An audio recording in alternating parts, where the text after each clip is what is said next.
Bhaskar is always on right track. That is why Fast Track Taxi app உடனே download பண்ணுங்க. விடுதலை முன்னணியின் சார்பில் ஒருங்கிணைக்கப்பட்டுள்ள இரண்டாவது மாநில மாநாடு மற்றும் முப்பெரும் விழாவை தலைமை வகித்து சிறப்பித்துக் கொண்டிருக்கிற பொன்கோவி பரமசிவம் அவர்களை, இந்த நிகழ்வில் பங்கேற்று இதனை சிறப்பித்துக் கொண்டிருக்கிற நமது கட்சியின் மூத்த தொழிற்சங்க தலைவர் அண்ணன் வேலூர் அர்ஜுனன் அவர்களை, தனது துணைவியார் உடல்நலம் பாதிக்கப்பட்ட நிலையிலும் கூட அதையெல்லாம் பொருட்படுத்தாமல் இந்த நிகழ்வை வெற்றிகரமாக ஒருங்கிணைத்து நடத்தி கொண்டிருக்கிற நம் அனைவரையும் வரவேற்று உரையாற்றி அமர்ந்திருக்கிற பேரவை பொதுச் செயலாளர் வி அண்ணாதுரை அவர்களை, இந்நிகழ்வில் முன்னிலை வகித்து சிறப்பித்துக் கொண்டிருக்கிற அமைப்பு செயலாளர் பேரறிவாளர் அவர்களே, தலைமை நிலைய செயலாளர் கோ கௌதமன் அவர்களே, மற்றும் மணிநாதன், சி செல்வராசு, எம் ஸ்டாலின், முத்தமிழ் பாண்டியன், கு சேகர், குமரவேல், சீனு கருணாநிதி, சத்தியமூர்த்தி, வே ஆறுமுகம், சு பாஸ்கர், கோ தவமணி, பா வாசுதேவன் ஆகிய தோழர்களே, இந்நிகழ்வில் பங்கேற்று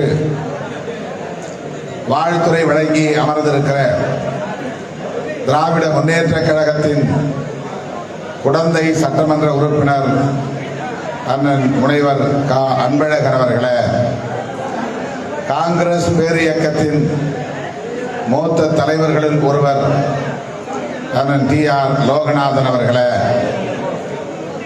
இந்த நிகழ்வில் பங்கேற்று இதனை சிறப்பித்துக் கொண்டிருக்கிற நமது கட்சியின் முன்னணி பொறுப்பாளர்கள் வழக்குரைஞர் சா விவேகானந்தன், சே அரசாங்கம், காசே முல்லை வளவன், குடந்தை தமிழினி, வழக்குரைஞர் சா ரஜினிகாந்த், சதா சிவகுமார், சா கோ ராஜகுமார், சா தமிழன், இரா வெண்மணி, மா புரட்சியாளன், தமிழருவி, கே பி செல்வம், ரூபின் ஷா அலெக்ஸ் ஆகிய தோழர்களே, தொழிலாளர் விடுதலை முன்னணியின் மண்டல பொறுப்பாளர்கள், குடந்தை மண்டலத்தின் தலைவர் ராஜ வீரமணி, பொதுச் செயலாளர் ரமேஷ்குமார், பொருளாளர் சசிகுமார், நாகை காமராஜ், ராஜமோகன், கார்த்திக், சென்னை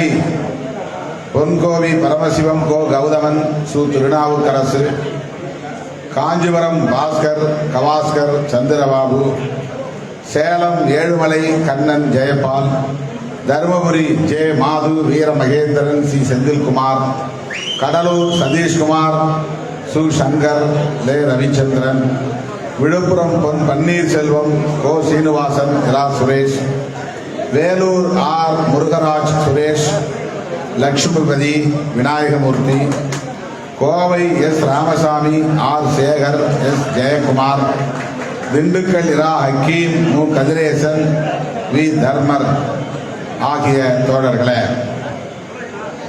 குடந்தை நாகை மண்டல மத்திய சங்க பொறுப்பாளர்கள் வி ரவிச்சந்திரன், ராஜராமமூர்த்தி, தா செல்வகுமார், சி ராமலிங்கம், கா முருகேசன், கா தியாகராஜன், தா முருகன், எஸ் ஜெயக்குடி, ஆர் மாரியப்பன், கா தனியழகு, தா கிருஷ்ணவேணி, ஆர் ராஜமாணிக்கம், எஸ் கிருஷ்ணன், என் பாலசுப்ரமணியன், எம் தமிழ்ச்செல்வன் ஆகிய முன்னணி தோழர்களே, குடந்தை மண்டலத்தை சார்ந்த விழா குழுவினர், நாகை மண்டலத்தை சார்ந்த விழா குழுவினர் உள்ளிட்ட முன்னணி பொறுப்பாளர்களே மற்றும் ஆரம்பகால தொழிற்சங்க நிர்வாகிகளே, மின்வாரிய தொழிலாளர் விடுதலை முன்னணி, ஆட்டோ ஓட்டுநர் விடுதலை முன்னணி, உள்ளிட்ட கட்சியின் மாவட்ட மாநில பொறுப்பாளர்களே, ஒன்றிய நகர செயலாளர்களே, மகளிர் அணி நிர்வாகிகளே,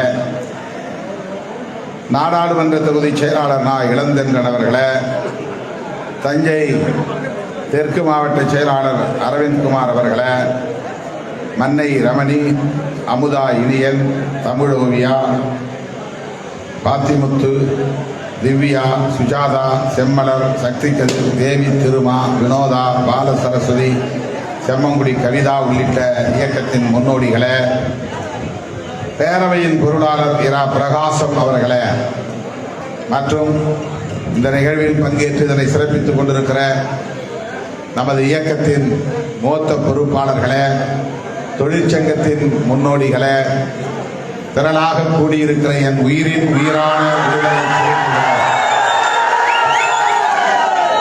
உங்கள் அனைவருக்கும் என்னுடைய பணிவார்ந்த வணக்கத்தை தெரிவித்துக் கொள்கிறேன். அடுத்தடுத்து பல்வேறு நிகழ்ச்சிகள் இருக்கின்றன. பெரம்பலூர் சென்று பிறகு நான் பண்ருட்டிக்கு போய் சேர வேண்டும். நீண்ட நேரம் உங்களோடு இருக்க வேண்டும், உரையாற்ற வேண்டும் என்றெல்லாம் எனக்கு பேராமல் இருந்தாலும் கூட நேரம் இடம் தரவில்லை. இந்த நிகழ்ச்சியை மிக குறுகிய காலத்தில் அண்ணாதுரை அவர்கள் முன்னின்று ஒருங்கிணைத்திருக்கிறார். வெள்ளி வால் பரிசளித்திருக்கிறார். முதற்கட்டமாக 3 லட்சம் ரூபாய் தேர்தல் நிதியும் வழங்கியிருக்கிறார். மனமார்ந்த நன்றியை அவருக்கு உரித்தாக்குகிறேன். அவருக்கு உடனிருந்து ஒத்துழைத்த பொறுப்பாளர்கள் அனைவருக்கும் என்னுடைய நெஞ்சார்ந்த நன்றியை தெரிவித்துக் கொள்கிறேன். இங்கு ஏராளமான தீர்மானங்கள் முன்மொழியப்பட்டு உள்ளன. இந்த தீர்மானங்களை எல்லாம் இப்போது படித்து காட்ட நேரம் இல்லை. அதிலே மிக முக்கியமாக போக்குவரத்து ஊழியர்களை அரசு ஊழியர் ஆக்க வேண்டும், ஓய்வூதியத்தை அரசே ஏற்று நடத்த வேண்டும், தர வேண்டும், 2003க்கு பிறகு பணியில் சேர்ந்த அனைவருக்கும் ஓய்வூதியம் கிடைக்க வேண்டும், ஓய்வு பெறும் நாளில் அனைத்து பணப்பலன்களையும் கிடைக்க ஆவண செய்ய வேண்டும், 15வது ஊதிய ஒப்பந்த பேச்சுவார்த்தையை உடனடியாக நடத்த வேண்டும் என்று மிக முக்கியமான கோரிக்கைகள் இங்கே முன்வைக்கப்பட்டிருக்கின்றன. அரசு ஊழியர்களாக ஆக்க வேண்டும் என்கிற கோரிக்கையை தொடர்ந்து நம்முடைய தொழிற்சங்கம் முன்வைத்து வருகிறது. மீண்டும் நாம் முதல்வரின் கவனத்திற்கு இதை எடுத்துச் செல்வோம். நமது கட்சியின் சட்டமன்ற உறுப்பினர்களின் சார்பாகவும் சட்டமன்றத்திலே இது குறித்து பேசும்படி நாம் கேட்டுக்கொள்வோம். பேசுவார்கள்.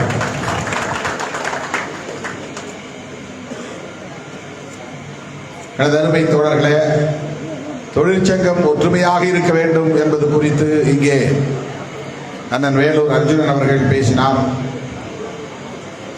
நம்முடைய பெரியவர் பொன் கோவி பரமசிவம் அவர்களும், அண்ணாதுரை அவர்களும், கௌதமன் அவர்களும், இதர முன்னணி பொறுப்பாளர்களும் ஒருங்கிணைந்து இந்த தொழிற்சங்கத்தை தமிழ்நாடு தழுவிய அளவில் கட்டி எழுப்புவதற்கு, இன்னும் மேலும் இதனை வலிமைப்படுத்துவதற்கு என்ன தேவை, அதற்கு என்ன செய்ய வேண்டும் என்பதை கலந்து பேசி முடிவெடுக்க வேண்டும். என்னை பொறுத்தவரையில் உங்கள் ஒவ்வொருவரும் எனக்கு முக்கியமானவர்கள். ஒவ்வொருவரையும் நான் என்னோடு இணைத்து அரவணைத்து என் இலக்கை நோக்கிய பயணத்தில் அழைத்து செல்ல வேண்டும் என்கிற உணர்வுள்ளவர். யாரையும் நாம் இழப்பதற்கு ஒருபோதும் விரும்பியதில்லை. ஒவ்வொருவரும் அவரவர் பங்குக்கு, இந்த தொழிற்சங்க வளர்ச்சிக்கு பாடுபட்டு இருக்கிறார்கள். தொழிற்சங்கம் இன்னும் வலிமை பெற வேண்டிய தேவை உள்ளது. கம்யூனிஸ்ட் கட்சிகளின் தொழிற்சங்கத்தை போல திமுக, அதிமுக ஆகிய கட்சிகளின் தொழிற்சங்கத்தை போல இந்த முன்னணி தலைவர்கள் நினைத்தால் இதை ஒரு மகத்தான வலிமை பெற்ற ஒரு தொழிற்சங்கமாக வளர்த்திருக்க முடியும். ஆகவேதான் இந்த நிகழ்ச்சியில் வேலூர் அர்ஜுனன் அவர்களும் அண்ணன் பொன்கோவி பரமசிவம் அவர்களும் இதன் பங்கேற்று சகோதரத்துவத்தை வெளிப்படுத்தி இருக்கிறார்கள். அந்த பெருந்தன்மைக்கு முதலில் என்னுடைய பாராட்டுகளை, வாழ்த்துக்களை தெரிவித்துக் கொள்கிறேன். நாம் ஒருங்கிணைந்து செயல்பட துணிந்தால் நம்முடைய முழக்கம் இங்கே முதல் தீர்மானத்திலேயே சொல்லியிருக்கிறார்கள். அமைப்பாய் திரள்வோம், அங்கீகாரம் பெறுவோம், அதிகாரம் வெல்வோம் என்கிற அந்த முழக்கம் வெற்றி பெற வேண்டும் என்ற வாழ்த்துக்களை ஒரு தீர்மானமாக நிறைவேற்றியிருக்கிறார். நாம் அதிகாரம் வெல்ல வேண்டும் என்றால் நாம் ஒருங்கிணைந்து செயல்படுவதற்கு மனமாச்சரியங்களை எல்லாம் தூக்கி எறிந்து விட்டு ஒருவருக்கு ஒருவர் விட்டுக் கொடுத்து தொழிற்சங்கத்தை இன்னும் எல்லா தரங்களிலும் வலிமைப்படுத்த வேண்டும் என்பதை ஒரு நிபந்தனையாக உங்கள் முன்னால் வைக்க விரும்புகிறேன். இங்கே சிலர் தம்பிகள் பேசினார்கள். விடுதலை சிறுத்தைகள் என்பது ஒரு அரசியல் கட்சியாக இருந்தாலும் கூட தொழிற்சங்கங்கள், மகளிர் அணி போன்ற துணைநிலை அமைப்புகளும் வலுப்பெற்றால்தான் விடுதலை சிறுத்தைகள் வலிமை பெறும். தொழிற்சங்கங்கள் இல்லாத ஒரு அரசியல் இயக்கம் வெற்றி பெற்று விடாது. மகளிர் அணி வலிமை பெறாமல் ஒரு அரசியல் இயக்கம் வெற்றி பெற்று விடாது. மாணவர் இயக்கம் வலிமை பெறாமல் ஒரு அரசியல் கட்சி வெற்றி பெற்று விடாது. எனவே இது போன்ற பிற தளங்களில் நாம் ஒருமித்த கருத்தோடு இயங்க வேண்டிய தேவை உள்ளது. அண்ணன் பொன்கோவி பரமசிவம் அவர்களுக்கு ஒரு நீண்ட நெடிய தொழிற்சங்க அனுபவம் இருக்கிறது. அதை போல அண்ணன் வேலூர் அர்ஜுனன் அவர்களுக்கும் நீண்டகால அனுபவம் உள்ளது. அவர்களோடு இணங்கி பயணிக்கிற அண்ணாதுரை போன்றவர்கள், மேடையிலே அமர்ந்திருக்கிற தொழிற்சங்க பொறுப்பாளர்கள் ஒவ்வொருவரும் ஒவ்வொரு கோணத்தில் ஆளுமை மிக்கவர்கள் தான், ஆற்றல் மிக்கவர்கள் தான், அனுபவம் உள்ளவர்கள் தான். அதை யாரும் மறுத்துவிட முடியாது. ஆகவே ஒரு இயக்கத்திலே ஒரு நபர் தான் எல்லா ஆட்களையும் பெற்றவர் என்று சொல்லிவிட முடியாது. புரட்சியாளர் அம்பேத்கர் என்கிற ஒரு பேராற்றலை நாம் இன்றைக்கு அடையாளம் கண்டிருக்கிறோம் என்றால் அந்த பேராற்றலோடு இணைந்து செயலாற்றிய எண்ணற்ற பல ஆளுமைகள் அவரோடு களத்தில் இருந்தார்கள், கைகோர்த்து பணியாற்றினார்கள் என்பதுதான் அதிலே நாம் அறிந்து கொள்ள வேண்டிய உண்மை. ஒரு பெரியார் என்கிற பேராற்றலை இன்றைக்கு நாம் ஒரு வடிவமாக, ஒரு ஐக்கனாக பார்க்கிறோம் என்றால்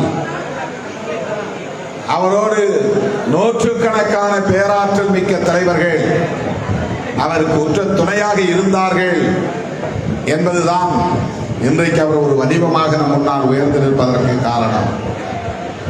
எனவே திருமாவளவனும் அப்படி ஒரு அடையாளமாக உயர்ந்திருக்க வேண்டுமானால் உங்களை போன்ற அனைத்து ஆளுமைகளும் ஒற்றுமையாக இருந்தால் மட்டும்தான் அது முடியும். திருமாவளவன் சொன்னால் அதை செய்ய வேண்டும் என்று அரசு அல்லது ஆளும் கட்சி அல்லது முதலமைச்சர் முடிவெடுக்க முடியும் என்பது எப்போது நிகழும் என்றால் இந்த கட்சியில் தொழிற்சங்கம் வலுவாக இருக்கிறது, ஒற்றுமையாக இருக்கிறது, மகளிர் அணி ஒற்றுமையாக இருக்கிறது, மாணவர் அணி ஒற்றுமையாக இருக்கிறது, ஒவ்வொரு துணைநிலை அமைப்பும் பல்வேறு வெகுமக்கள் அமைப்புகளும் திருமாவளவன் தலைமையை ஏற்று திறம்பட செயல்படுகிறார்கள், ஒற்றுமையாக செயல்படுகிறார்கள் என்பதை உறுதிப்படுத்துகிற போதுதான் திருமாவளவன் சொல்லுவது செயலாக மாறும், விடுதலை சிறுத்தைகள் சொல்லுவது அரசாணையாக மாறும். ஆகவேதான் பொன்கோவி பரமசிவம் அவர்களும் வேண்டும், அண்ணாதுரை அவர்களும் வேண்டும், அர்ஜுனன் அவர்களும் வேண்டும், அவர்களோடு பயணிக்கிற அத்தனை ஆளுமைகளும் வேண்டும் என்று நான் விரும்புகிறேன். இதை நீங்கள் புரிந்து கொள்வீர்கள் என்று நான் நம்புகிறேன். இடதருமை தோழர்களே, இந்தியா முழுவதும் நமக்கு மிக பெரும் பலம் இருக்கிறது. ஆனால் நாம் ஒருங்கிணைந்து செயல்படாத பலவீனம் நம்மை இன்னும் தேங்கி நிற்க வைக்க காரணமாக இருக்கிறது. புரட்சியாளர் அம்பேத்கர் என்கிற ஒற்றை அடையாளத்தை உயர்த்தி பிடித்து இந்தியா முழுவதும் நாம் எழுச்சி பெற்றால் இந்தியாவின் பிரதமரை தீர்மானிக்கிற ஆற்றல் பெற்ற ஒரு பெரும் சமூகமாக இந்த ஒடுக்கப்பட்ட சமூகம் மாறும். அவ்வளவு பெரிய ஒரு சமூக, ஆனால் பல்வேறு அடையாளங்களோடு நாம் இன்றைக்கு சிதறி கிடக்கிறோம். ஒரு அரசியல் சக்தியாக உருத்திரளாமல் உடைந்து கிடக்கிறோம். புரட்சியாளர் அம்பேத்கருடைய வேதனை அதுதான். அவர் வாழ்ந்த காலத்திலே கூட நாற்காலியில் அமருங்கள் என்றால் அமர வேண்டும், மேடையில் நிற்க வேண்டாம் என்றால் நிற்கக்கூடாது, ஒரு நிகழ்ச்சி கட்டுப்பாடாக நடக்க வேண்டும் என்றால் அனைவரும் அமைதி காக்க வேண்டும். இந்த நிலையை என்றைக்கு நாம் எட்டுகிறோமோ அன்றைக்குத்தான் நாம் சொல் செயலாகும், அரசாணையாக மாறும். 500 பேர் நாற்காலியில் அமர்ந்து அமைதி காக்கிறார்கள், ஒரு 100 பேர் மேடையிலே நின்று ஒழுங்கை சீர்குலைக்கிறார்கள். இவர்கள் தான் கட்சியிலே தொழிற்சங்கத்திலே முக்கிய பொறுப்பாளர்கள். இதுதான் பிரச்சனை. இதை வேதனையோடு தான் நான் பகிர்ந்து கொள்கிறேன். மேடை என்பது ஏதோ ஒரு சிலருக்கானது அல்ல. ஒட்டுமொத்தமான நம்முடைய கருத்தியல் வடிவம் தான் ஒரு மேடை, நம்முடைய சிந்தனையின் வடிவம் தான் மேடை. ஒரு நிகழ்ச்சி நடக்கிறது என்றால் அந்த நிகழ்ச்சி முடிகிற வரையில் அந்த நிகழ்ச்சியின் கருத்துக்கு, கருப்பொருளுக்கு முக்கியத்துவம் தரணும். அங்க வந்து உட்கார்ந்துக்கிட்டு குழந்தைக்கு பேர் வை, கையெழுத்து போடு, செல்ஃபி எடு, இந்த ஊருக்கு வா, அந்த ஊருக்கு வா என்று ஒட்டுமொத்த கட்டுக்கோப்பையும் சீர்குலைக்கிற ஒழுங்கீனம் நம்மிடத்தில் மாற வேண்டும். அதெல்லாம் வேற இடத்துல பேசணும், கீழே இறங்கின பிறகு பேசணும், நான் தங்கியிருக்கிற இடத்துல பேசணும். மேடையில மேடைக்குரிய பொருள் மட்டும்தான். இது வந்து தொழிற்சங்கத்தினுடைய மாநாடு. இந்த மாநாட்டில் மட்டும், இந்த மாநாடு என்று மட்டும் இல்லாமல் இது ஒரு முப்பெரும் விழாவாக நடத்தப்படுகிறது. விடுதலை சிறுத்தைகள் அங்கீகாரம் பெற்றது. பேசிட்டு போது குறுக்க போறான் பாருங்க, இவன் தான் ஒழுங்கினம். இந்த மாதிரி கேரக்டர் தான் ஒட்டுமொத்த கட்டுக்கோப்பையும் சீர்குலைப்பது. இந்த ஆட்டிடியூடு தவறு. மேடை நாகரிகம் என்பது நம்முடைய முதிர்ச்சியை காட்டும். உங்க பின்னால் அவ்வளவு பேர் உட்கார்ந்து இருக்கிறாங்க, நீங்க நின்றுட்டு இருக்கீங்க, உங்களுக்கு ஒரு கான்சியஸ் இருக்கணும். உட்கார்ந்து இருக்கிறவங்கள மறைக்கிறமே, அவங்களும் மேடையில் இருக்கிற தலைவர்களை பார்க்கறதா வந்து உட்கார்ந்து இருக்கிறாங்க. அப்ப நம்ம மறைக்க கூடாது, ஒண்ணு தரையில உட்காரணும், இல்லைன்னா தள்ளி போய் நிற்கணும். இதையெல்லாம் என்றைக்கு நாம் கற்றுக்கொள்ள போகிறோம்? என்றைக்கு நாம் இந்த கட்டுப்பாட்டை கடைபிடிக்க போகிறோம்? இந்த லெவலில் நான் எப்படி அதிகாரத்திற்கு வர முடியும்? நான் எப்படி அடுத்த முதலமைச்சர் என்று சொல்ல முடியும்? அதுக்கெல்லாம் ஒரு இயக்கம் ஆட்சிக்கு வருதுன்னு சொன்னா இந்த மாதிரி இருந்தெல்லாம் வராது. அது ஒரு கட்டுக்கோப்பா மாறினாதான் ஆட்சிக்கு வரும். திமுக இன்றைக்கு 6 முறை ஆட்சியிலே இருக்கிறது என்று சொன்னால் அது கட்டமைப்பு ரீதியாக ஒழுங்கு, கட்டுப்பாடு, கொள்கை அனைத்தையும் வலுப்படுத்தி வைத்திருக்கிறது என்று. சும்மா ஒரு கும்பல் ஆட்சி வந்துட முடியாது, ஒரு கிரவுட் ஆட்சி வந்துட முடியாது, ஒரு ஆர்கனைசேஷன் தான் ஆட்சிக்கு வர முடியும். இந்த டிசிப்ளின் நமக்கு ரொம்ப முக்கியமானது. ஒரு தொழிற்சங்கத்திலே இருக்கிற தலைவர்கள் இதெல்லாம் கருத்தில் கொண்டு ஒற்றுமையா இருக்கணும். சின்ன சின்ன விஷயங்களை வந்து ஈகோவை நம்ம முன்னிறுத்தணும், நான் முடியவே முடியாது. புரட்சியாளர் அம்பேத்கருடைய உதவியாளர் திரு நானக் சந்த் ரட்டு என்பவர் எழுதியிருக்கிறார், அம்பேத்கருக்கு என்னென்ன மன வலி இருந்தது என்று. நான் உழைத்து என் உயிரை உருக்கி ஆட்சியாளர்களோடு மோதி இடஒதுக்கீடு என்கிற உரிமையை பெற்று தந்து அதன் மூலம் பயன்பெற்றவர்கள் யாரும் என் பேச்சை கேட்கவில்லை, என்னை மதிக்கவில்லை. என் உழைப்பால் பயன்பெறாத காய்ந்த தலையோடு காடுகளில் உழன்று கொண்டிருக்கிற படிக்க வாய்ப்பில்லாத அப்பாவி மக்கள் தான் என் பேச்சை கேட்கிறார்கள் என்று மிகவும் வருந்தி இருக்கிறார். அவர் பௌத்தம் தழுவோம் வாருங்கள் என்று அழைப்பு விடுத்த போது வெள்ளை சட்டை போட்டவன் எவனும் போகவில்லை. சட்டை போட வாய்ப்பில்லாத காட்டிலே கிடந்த சாதாரண மக்கள் தான் லட்சக்கணக்கானவர் திரண்டு போனார்கள். அவர் பேச்ச அவங்க தான் கேட்டாங்க. ஐஏஎஸ் படிச்சவன், ஐபிஎஸ் படிச்சவன், அரசு ஊழியராக மாறியவன், வெள்ளை சட்டை போட்டவன், அரசாங்கத்தில் சம்பளம் வாங்கினவன், அம்பேத்கரால் பயன்பெற்றவன் அம்பேத்கர் பின்னால் இல்லை. அவெல்லாம் அன்னைக்கு காந்தி தான் தேசத்தந்தைன்னு சொன்னான், காங்கிரஸ் தான் என் கட்சின்னு சொன்னான். அம்பேத்கரை தலைவராக ஏற்றுக்கொள்ளவில்லை அவர் வாழ்ந்த காலத்தில். அந்த வலி அவருக்கு இருந்தது, அந்த வேதனை அவருக்கு இருந்தது. 65 வயசுல இறந்து போயிட்டார். 80-90 வயது வரையில் அவர் வாழ்ந்திருந்தால் இன்றைக்கு இந்தியாவின் தலையெழுத்தே மாறி போயிருக்கும். இந்த சனாதன கும்பல் எல்லாம் வலிமை பெற்று இருக்க முடியாது. ஆனால் ஏன் அவர் 65 வயதுல இறக்க நேர்ந்தது? வலிமை கிடையாது. அவருடைய பேச்சை கேட்டு செயல்படக்கூடிய தளபதிகள் இல்லை. இதெல்லாம் மனசுல இருந்து ஒரு ஸ்ட்ரெஸ் உருவாக்கும், அழுத்தத்தை கொடுக்கும், மன உளைச்சலை தரும். அதனால்தான் சுகர், அதனால்தான் பிபி, அதனால்தான் உடல்நலம் பாதிக்கப்பட்டது. 65 வயசுல இறந்து போயிட்டார். அவர் மட்டும் இன்னும் 10 வருஷம் உயிரோடு இருந்திருந்தால் இந்தியாவின் தலையெழுத்தே மாறி போயிருக்கும். ஒடுக்கப்பட்ட மக்கள் ஒரு மிக பெரும் சக்தியாக மாறி போயிருப்பார்கள். அப்படிப்பட்ட ஒரு மகத்தான ஆளுமையை நாம் நம்முடைய கட்டுப்பாடற்ற தன்மையினால் இழந்து போனோம். தலைமையை ஏற்று மதித்து செயல்படக்கூடிய பக்குவம் இல்லாத காரணத்தினால், முதிர்ச்சி இல்லாத காரணத்தினால் ஒரு மகத்தான தலைவரை நாம் மிக குறுகிய காலத்தில் இழந்து விட்டோம். அவர் பேச்சை கேட்டு கல்வி பெற வாய்ப்பில்லாத 10 லட்சம் பேர் திரண்டு வந்தார்கள் பௌத்தத்தை தழுவதற்கு. அவருடைய உழைப்பால் அந்த மக்களுக்கு எந்த பயனும் கிட்டியதில்லை. ஆனால் பயன்பெற்ற அத்தனை பேரும் பதுங்கி இருந்தார்கள், ஒதுங்கி இருந்தார்கள், மறைந்து இருந்தார்கள். அவரை ஏற்றுக்கொள்ளவில்லை. இது வரலாறு. ரட்டு அவர்கள் அம்பேத்கர் அவர்களை பற்றி எழுதிய இந்த புத்தகத்திலே இந்த வழிகளை எல்லாம் பகிர்ந்திருக்கிறார். எனவேதான் நான் சொல்லுகிறேன், தொழிற்சங்கத்தில் இருக்கிற பிரச்சனைகளை தூக்கி மூட்டை கட்டி ஒரு ஓரமாக வையுங்கள். தமிழ்நாடு முழுவதும் சுற்றுப்பயணம் செய்யுங்கள். ஒருவருக்கு ஒருவர் அதிகாரத்தை பகிர்ந்து கொள்ளுங்கள், கலந்து பேசுங்கள். சண்டை போட வேண்டுமா சண்டை போடுங்கள், திட்ட வேண்டுமா திட்டுங்கள். ஆனால் நமக்கு ஒற்றுமை முக்கியம் என்பதை உயர்த்தி பிடியுங்கள். ஒருங்கிணைந்து செயல்படுங்கள். அதுதான் இந்த இயக்கத்தை மேலும் வலிமைப்படுத்தும். திருமாவளவன் கரத்தை இன்னும் வலுப்படுத்தும். நான் இன்னும் ஓங்கி பேச முடியும். என் குரலில் இன்னும் பவர் கூடும், சக்தி கூடும், வலிமை கூடும்.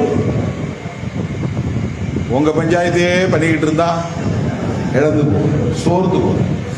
அவரு ஒருத்தர் முருகிட்டு இந்த பக்கம் போறாரு, இந்த பக்கம் முருகிட்டு போறாரு. எனக்கு 2 பேர் வேணுங்கிறதா எனக்கு பிரச்சனை. ஒரு ஆள் தான் வேணும்னா பிரச்சனை கிடையாது. போய் இந்த ஆளை தூக்கி இவர் மட்டும் வச்சுக்க அப்படின்னு நான் முடிவெடுக்கிறவன் இல்லை.